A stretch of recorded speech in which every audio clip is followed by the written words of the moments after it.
In Poway, there's a lot of local drama dealing with Republicans and Democrats, but they keep that hidden under the table and they don't actually talk about it. So there's some insider politics and insider drama that they go through every year. The mayor of the city of Poway is Steve Vaus, and he's a Republican, one of the few Republican mayors in Southern California.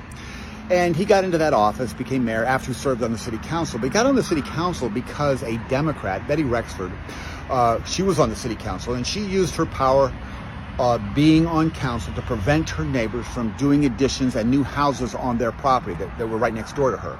And she was successful in getting the inspectors to slow them down and always find things were wrong. Basically, it was harassment and prevented them from building anything. Well, the neighbors sued, and the neighbors won, and there was a settlement with the city of Poway for $500,000 that they paid the neighbors because Betty Rexford was doing something illegal. Well, Steve Vaus hung his political future on recalling Betty Rexford for that $500,000 settlement.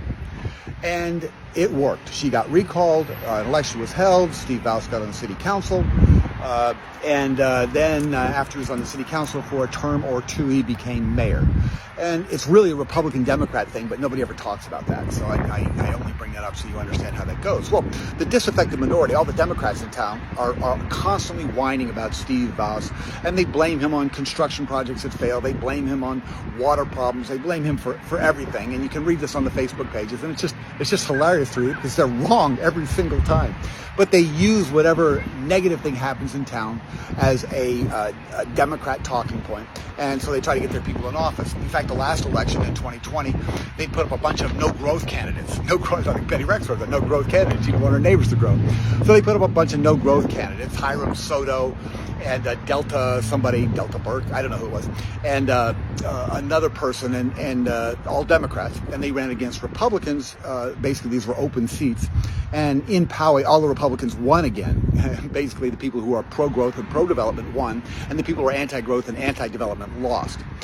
So that's why I call them the disaffected minority, because they really don't have any power, but they do control all the Facebook pages, and they banned me from all of them too, because they don't want me talking about this.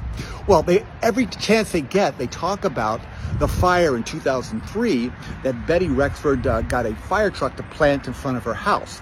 Now, the cool thing about it was the fire was coming from the east. Her house was directly to the east of my house. So when she planted that fire truck in front of her house to prevent her house from burning down, it also prevented my house from burning down. So I appreciate the fact that she did that. But every chance they get, the Democrats get, they bring up the fire truck issue as if that's what Steve Vaus ran on, because it could be a false story. I say, well, I personally witnessed it. It was not a false story. They personally say it was a false story and been debunked, and that's what Steve Vaus used to get into office, which is BS. And that's the local Poway drama that seems to pop up every 2 or 4 years. And it's great to live here, and it's great to hear all this stuff going down.